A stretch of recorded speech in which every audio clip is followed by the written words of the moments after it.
Hello friends, YouTube channel राय simplified में आप सभी का स्वागत है।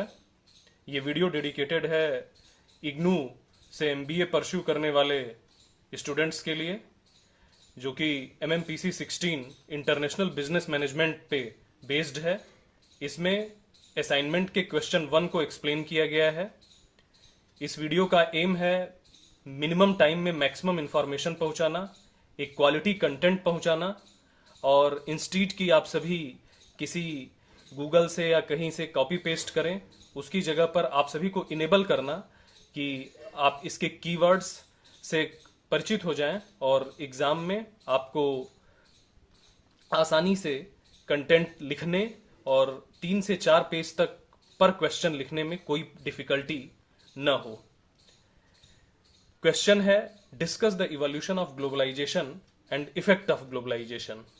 तो मैं फोकस करूंगा कि ग्लोबलाइजेशन का इवोल्यूशन और ग्लोबलाइजेशन का इफेक्ट कुछ इस तरह से आपको बताऊं कि आपको असाइनमेंट में, क्वेश्चन पेपर में और इवन लाइफ में कभी भी ग्लोबलाइजेशन और इसके इफेक्ट पे बात हो तो आप कुछ बोल सकें और इस पे आसानी से 3 से 4 पेजेस आप लिख सकें। इस पेज में मैंने जो भी शो किया है उस सभी पे आप हेडिंग्स बना करके अपने वर्ड्स में लिख सकते हैं। तो चलिए शुरू करते हैं। ग्लोबलाइजेशन, इसके सबसे पहले जैसा कि क्वेश्चन में पूछा गया है कि इवोल्यूशन एंड इफेक्ट पे हमें बात करनी है, तो सबसे पहले इवोल्यूशन और इफेक्ट पे जाने के पहले हमें यह पता होना चाहिए कि ग्लोबलाइजेशन होता क्या है। In simple words, globalisation exchange है किन किन चीजों का, नॉलेज या इंफॉर्मेशन का, गुड्स या सर्विसेज का और इन्वेस्टमेंट का, from one nation to another nation, जो कि अफेक्ट करता है इन्वायरमेंट को, कल्चर को, पॉलिटिकल सिस्टम को और वेल बीइंग ऑफ ह्यूमन को। जो यहां मेन कीवर्ड है ये one nation to another nation तक ग्लोबलाइजेशन डिफरेंट थिंग्स जैसे नॉलेज, गुड्स, सर्विसेज और इन्वेस्टमेंट को पहुंचाता है।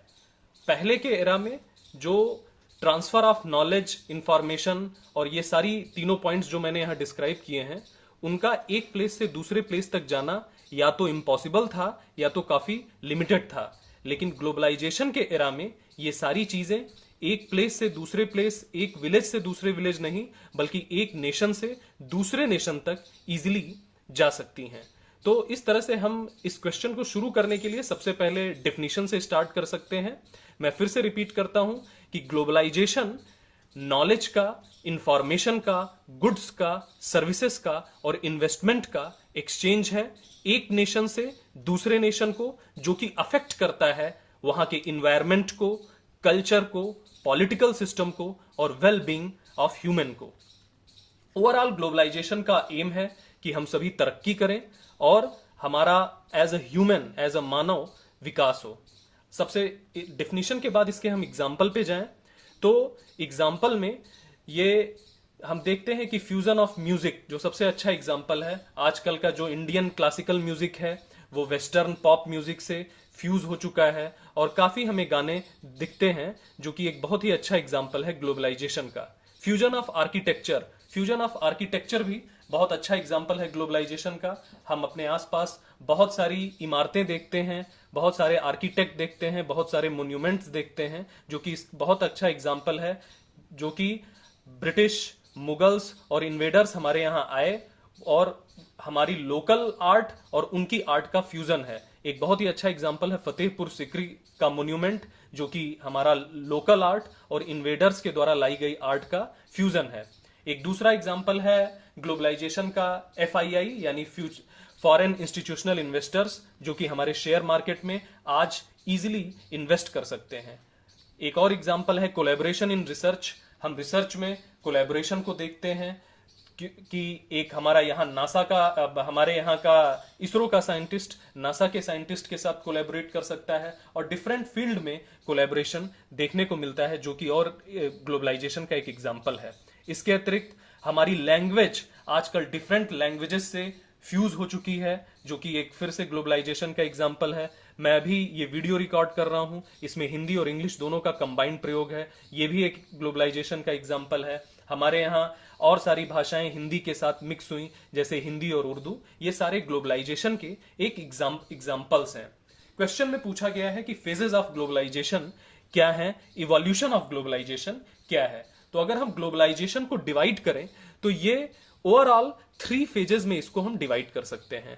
फर्स्ट फेज 15th से 17th सेंचुरी का, सेकेंड फेज 18th से 19th सेंचुरी का, और थर्ड फेज 20th से सेंचुरी से अब तक का। एक एक करके इसके हम पार्टिकुलर्स के बारे में बात करेंगे कि फर्स्ट फेज में क्या हुआ, सेकेंड फेज में क्या हुआ और थर्ड फेज में क्या हुआ। फर्स्ट फेज की हम बात करें तो फर्स्ट फेज जो कि 15th सेंचुरी से 17th सेंचुरी तक चला, उसमें एक्सचेंज ऑफ नॉलेज, यानी कि इस टाइम पे फर्स्ट फेज में सिर्फ नॉलेज का एक्सचेंज होता था, गुड्स का, सर्विसेज का और सारी चीजों का एक्सचेंज लिमिटेड था। सो फर्स्ट है, जो फर्स्ट फेज है उसका सबसे इंपॉर्टेंट की पॉइंट है एक्सचेंज ऑफ नॉलेज। उसके अलावा उस टाइम पे पोर्चुगीज एंड स्पेनिश डिस्कवरी जो अमेरिका की हुई, वो भी एक इंपॉर्टेंट पॉइंट है। जो हम कैलेंडर देखते हैं, ग्रेगोरियन कैलेंडर, उसको इंट्रोड्यूस किया गया फर्स्ट फेज में। और हेलियोसेंट्रिक व्यू का एक सिस्टम, एक थॉट, एक बिलीफ हमारे यहां पहुंचाया गया। हेलियोसेंट्रिक व्यू के पहले जियोसेंट्रिक व्यू था, उसमें लोगों की यह मान्यता थी जो कि साइंटिफिक नहीं था कि, और जियोसेंट्रिक व्यू में यह था कि सारी चीजों का सेंटर अर्थ है और हमारी अर्थ के चारों तरफ सन और जो भी प्लैनेट्स हैं वो मूव करते हैं।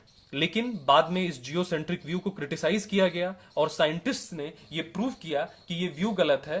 पूरे स्पेस का, पूरे यूनिवर्स का जो सेंटर है वो सन है, न कि अर्थ है। और जो ये थॉट आया इसको हेलियोसेंट्रिक व्यू कहते हैं, जिसमें यह माना गया कि पूरे स्पेस का जो सेंटर है वो सन है और अर्थ सन के अराउंड रोटेट करती है, जो कि जियोसेंट्रिक व्यू का अपोजिट था, जिसमें यह बताया गया था कि जो सन है वो अर्थ के अराउंड रोटेट करता है। तो ये हेलियोसेंट्रिक व्यू भी इस फर्स्ट फेज में काफी फेमस हुआ। सेकेंड फेज ऑफ ग्लोबलाइजेशन की हम बात करें तो वो 18th से 19th सेंचुरी के बीच हुआ, जिसमें exchange of knowledge and goods, जैसे कि हमने फर्स्ट फेज में देखा कि एक्सचेंज ऑफ नॉलेज हुआ, और सेकेंड फेज में exchange of knowledge and goods दोनों का एक्सचेंज हुआ। उसके अलावा जो एक बहुत ही बड़ा रिफॉर्म निकल के आया वो था डेमोक्रेसी। अमेरिका 1776 में इंडिपेंडेंस अमेरिका को मिला और जो डेमोक्रेसी था ये कॉन्सेप्ट काफी वाइड स्प्रेड होने लगा और सारे नेशंस ने इस डेमोक्रेसी को अपनाने की एक कवायद शुरू की। इसके अलावा जो एक तीसरा जो सबसे इंपॉर्टेंट पॉइंट था सेकेंड फेज का, इंडस्ट्रियलाइजेशन, जिसमें इंडस्ट्रीज बहुत ही तेजी से ग्रो हुई यूरोप में, अमेरिका में। इसी फेज में ट्रांसपोर्टेशन को बढ़ाने के लिए ट्रेन और स्टीम शिप्स को इन्वेंट किया गया और इनका काफी हैवी मैसिव यूज किया गया इंडस्ट्रियलाइजेशन के फेज में। इसके अलावा साइंटिफिक प्रोग्रेस भी बहुत ही तेजी से हुई सेकेंड फेज में, जिसके चलते बहुत सारी मशीन्स, इक्विपमेंट्स और प्रोडक्ट्स का इन्वेंशन किया गया। इसी फेज में ओलंपिक्स 1896 में स्टार्ट किया गया, जिसमें डिफरेंट कंट्रीज के इंटरनेशनल पार्टिसिपेंट्स इस ओलंपिक में पार्टिसिपेट किए। तो ये था सेकेंड फेज।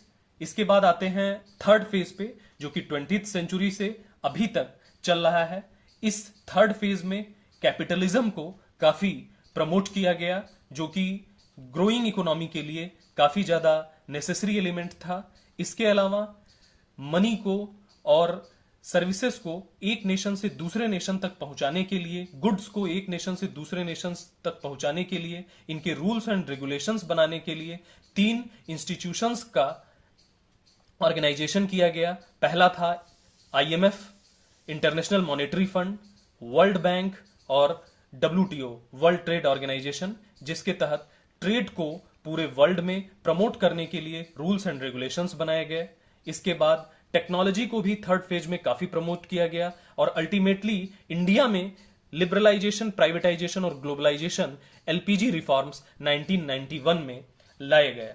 इस प्रकार से हम इवोल्यूशन को समझ सकते हैं और मैंने जितना भी बताया उसको हेडिंग फॉर्म्स में लिख करके आप अपने वर्ड्स में इजीली 3 से 4 पेज तक लिख सकते हैं।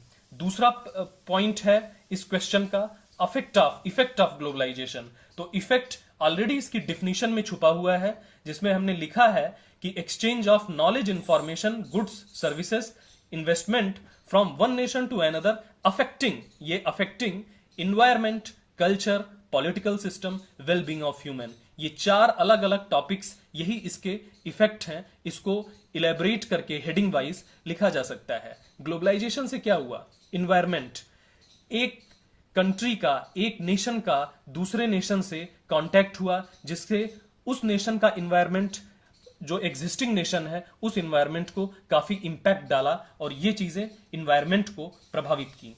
कल्चर, जैसे हमने देखा म्यूजिक और आर्किटेक्ट एग्जाम्पल में हमने डिस्क्राइब किया, वो कल्चर का फॉर्म है। डिफरेंट कल्चर्स, डिफरेंट लैंग्वेजेस के लोग, different system, different thoughts, different believes के लोग एक दूसरे से इंटरेक्ट किए और एक कल्चरल रिफॉर्म आया ड्यू टू ग्लोबलाइजेशन। इसके अलावा पॉलिटिकल सिस्टम, जैसे कि हमने देखा कि IMF, World Bank, World Trade Organization, ये सारी चीजें बनी। इससे जो पॉलिटिकल सिस्टम है उसमें काफी चेंज आया। लोग अवेयर हुए कि हमारा एज अ ह्यूमन पूरे वर्ल्ड को, पूरी ग्लोब को कैसे ग्रो किया जाए। और लास्ट था वेल बीइंग ऑफ ह्यूमन। कोई भी चीज हम पढ़ते हैं, कोई भी पॉइंट पढ़ रहे हैं, उसका अल्टीमेट एम ये होता है कि हम एज अ ह्यूमन ग्रो करें, एज अ ह्यूमन हमारी वेल बीइंग हो। तो ये सारे पॉइंट्स मिलकर एक वेल बीइंग ऑफ ह्यूमन को प्रमोट करते हैं। तो इस तरह से हम ग्लोबलाइजेशन क्या है, उसके एग्जाम्पल्स क्या हैं, उसका इवोल्यूशन कैसे हुआ और उसके इफेक्ट्स क्या क्या हैं, ये सारी चीजें एक ही पेज में देखे। इसको हम अपने वर्ड्स में 3 to 4 पेजेस आसानी से लिख सकते हैं। और मैं होप करता हूं कि जिस तरह से मैंने एक्सप्लेन किया, आप सभी को ग्लोबलाइजेशन एज अ कॉन्सेप्ट समझ में आया, जो कि आपको असाइनमेंट में, एग्जामिनेशन में अगर इस तरह का टॉपिक आता है और पूरे लाइफ में कभी भी ग्लोबलाइजेशन से रिलेटेड कीवर्ड यूज किया गया, तो आप इनेबल होंगे इसके बारे में कुछ बोलने के लिए। और आगे भी अगर आप इसी तरह के वीडियोस चाहते हैं तो कमेंट्स में आप अपनी रिक्वायरमेंट करें। I will try my best to make videos on the topics as per your suggestions. Like करें, सब्सक्राइब करें, शेयर करें, कमेंट करें। Thank you.